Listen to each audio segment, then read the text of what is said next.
ইব্রাহিম, তুই আমাদের ঘরের মূর্তিগুলারে পাহারা দে। সাইয়েদনা ইব্রাহিম কয়, ঠিক আছে, আজকে পাহারা দিমু, জন্মের পাহারা। এইবার সাইয়েদনা ইব্রাহিম মূর্তির ঘরে, দেবীর ঘরে ঢুকে উনি ঘুরে ঘুরে তাকায়, দেখে এক একটা চেহারা, একটা হাতি গণেশ স্টাইলের, আর একটা এরকম, আর একটা নারী, আর একটা বাঘের, আর একটা তলোয়ার নিয়ে আইতাছি কোপায় ফলায়। দেখে আর অবাক হয়, কত ধরনের খোদার কাছে এরা কত কিছু চায়।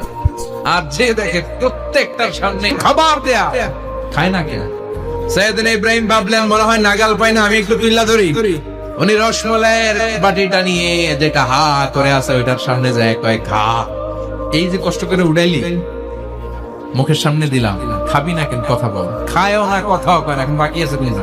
মারতে শুরু করলেন, মারতে মারতে সব শেষ। তারপরে খুঁজে পেলেন একটা কুড়াল দিয়ে মারতে আরো সুবিধা, খালি এটারে এইভাবে মারে, ওইভাবে মারে। মারতে মারতে যতগুলো মূর্তি ছিল সবগুলো মেরে বড় মূর্তিটার গায়ে মারতে যাবে, in the mean time stop, না এটারে মারো, ওইটারে রেখে দিলেন। আর বুদ্ধি করে কুড়ালটারে বড়টার কান্দে ঝুলাইয়া দিলে। কেমন যেন মনে হয় এটা কুপাইয়া দাঁড়াইছে বাপের বেটার মতো। বিকেল বেলা পূজা মণ্ডপ থেকে সব এসে দেখে সর্বনাশ। ইব্রাহিম, সর্বনাশ কে কইছে? তুই কইছত নি? আমি করি নাই। ওই দেখ কুড়ালটা কার কান্দে, বড়টার কান্দে, ওইটারে দিগা।